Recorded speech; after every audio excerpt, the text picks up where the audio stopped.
നമസ്കാരം. കന്യാദാനം എന്ന സീരിയലിന്റെ പുതിയ വീഡിയോയിലേക്ക് എല്ലാവർക്കും സ്വാഗതം. ക്ഷമിക്കണം, കോപ്പിറൈറ്റ് ഉള്ളതുകൊണ്ട് സീരിയലിന്റെ ഫോട്ടോസുകൾ കാണിക്കാൻ കഴിയുന്നതല്ല. സുശീലയെ പോലീസ് കൊണ്ടുപോയി. ഇന്ദ്രനും അനുപമയും അനുപമയുടെ വീട്ടിലേക്ക് വന്നു. വിനയനാണ് എല്ലാത്തിനും സഹായിച്ചതെന്ന് ഇന്ദ്രൻ അനന്തൻ മാഷിനോട് വിളിച്ചു പറയുന്നു. CCTV ക്യാമറ എടുക്കാൻ വിനയന് മാത്രമല്ല മറ്റു ടെക്നീഷ്യന്മാർക്കും കഴിയും. മറ്റാരെങ്കിലും ആയിരുന്നു എടുത്തിരുന്നതെങ്കിൽ സത്യന് 1,00,000 രൂപ കൊടുക്കേണ്ടായിരുന്നു. ഒരു ദിവസത്തെ കൂലി 1000 രൂപയോ 1500 രൂപയോ അതിൽ കൂടുതലാകില്ലായിരുന്നു. വിനയനെ വീണ്ടും ചിരുവിന്റെ ജീവിതത്തിലേക്ക് കൊണ്ടുവരാൻ കഥാകൃത്തുണ്ടാക്കിയ കഥ. എന്നിട്ട് വിനയൻ എന്തോ മഹത്തായ കാര്യം ചെയ്തെന്ന് വരുത്തി തീർക്കുന്നു. അവൻ ചിരുവിനോടും കുട്ടികളോടും ചെയ്ത ദ്രോഹങ്ങളൊക്കെ അനന്തൻ മാഷ് മറക്കുന്നു. ഇന്ദ്രനും അനുപമയും വിനയനോട് കടപ്പാടുണ്ടെങ്കിൽ കാണിക്കട്ടെ. പക്ഷെ വീണ്ടും ചിരുവിനെയും കുട്ടികളെയും ദുരിതത്തിലേക്ക് തള്ളിവിടാൻ പോവുകയാണ് മാഷ്. ഇപ്പോഴും സ്വന്തം കാര്യങ്ങൾ നടപ്പാക്കാൻ വേണ്ടി രഘുവിന്റെ രഹസ്യങ്ങൾ അറിയാൻ നടക്കുന്ന ഇവൻ ഇനിയും അവന്റെ നേട്ടങ്ങൾക്ക് വേണ്ടി ചിരുവിനെയും മക്കളെയും ഉപയോഗിക്കാൻ വേണ്ടി മാത്രമാണ് വീണ്ടും അടുത്തുകൂടുന്നത്. അവൻ ഇനിയും ബിസിനസ് ചെയ്യാൻ അനന്തൻ മാഷിനോട് സഹായം തേടും. രഘുവിനെ കൊണ്ട് കൊടുപ്പിക്കാനാകും മാഷിന്റെ ഉദ്ദേശം. എന്തായാലും രഘു വിനയനെ എന്തിന്റെ പേരിലായാലും കൂടെ കൂട്ടില്ല. വിനയന് ആൺകുട്ടി ജനിച്ചു. ആൺകുട്ടിയായാലും ഇനിയും ചിരുവിന് ദുരിതങ്ങൾ മാത്രമായിരിക്കും ഉണ്ടാകാൻ പോകുന്നത്. ആൺകുട്ടി ജനിച്ചാൽ ആ കുട്ടിക്ക് മാത്രം എല്ലാ ആനുകൂല്യങ്ങളും വിനയൻ കൊടുക്കും. പെൺകുട്ടികളെ അവൻ അവഗണിക്കും. ഇന്ദ്രൻ ക്യാമറ വീട്ടിൽ വച്ചതുകൊണ്ടാണല്ലോ കേസ് തെളിയിക്കാൻ പറ്റിയത്.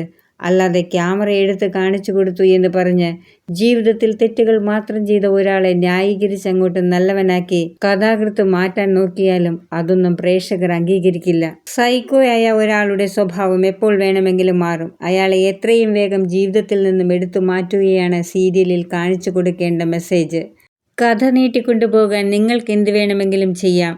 വാക്കിന് വ്യവസ്ഥയില്ലാത്ത ഒരു അനന്തൻ മാഷും 5 പെൺമക്കളും.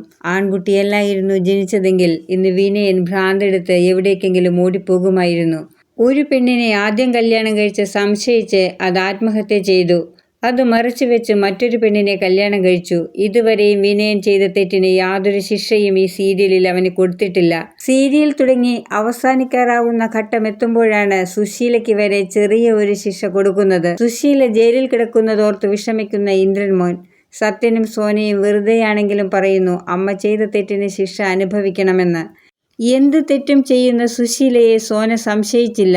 ഒരു തെറ്റും ചെയ്യാത്ത അനുപമയെ സോന സംശയിച്ചു. സുശീലയെ ഇതുവരെ പോലീസ് ചോദിക്കേണ്ട രീതിയിൽ ചോദ്യം ചെയ്തിട്ടില്ല. ഒരു ബെഞ്ചിൽ കിടക്കുന്ന സുശീല കൊതുക് ശല്യം കൊണ്ട് പോലീസിനോട് പുതക്കാൻ ഒരു പുതപ്പ് ചോദിക്കുന്നു. അവരൊരു മുഷിഞ്ഞ പുതപ്പ് കൊടുക്കുന്നു. സത്യന്റെ കുഞ്ഞിനെ വരെ ഇല്ലാതാക്കിയ സുശീലയെ ഇന്ദ്രൻ ജാമ്യത്തിലിറക്കാൻ ശ്രമിക്കും. അതിനുള്ളിൽ സുശീലയെ കൊണ്ട് ഹർഷയുടെ പങ്ക് തെളിയിക്കണം. സുശീലയെ കൊണ്ട് ഇതെല്ലാം ചെയ്യിച്ച ഹർഷയെ വെറുതെ വിടരുത്. ഹർഷയെ അറസ്റ്റ് ചെയ്യണം. വീഡിയോ കാണുന്നവർ ഇഷ്ടപ്പെടുകയാണെങ്കിൽ സബ്സ്ക്രൈബ് ചെയ്യാനും ബെല്ലൈക്കൺ അമർത്താനും മറക്കരുത്.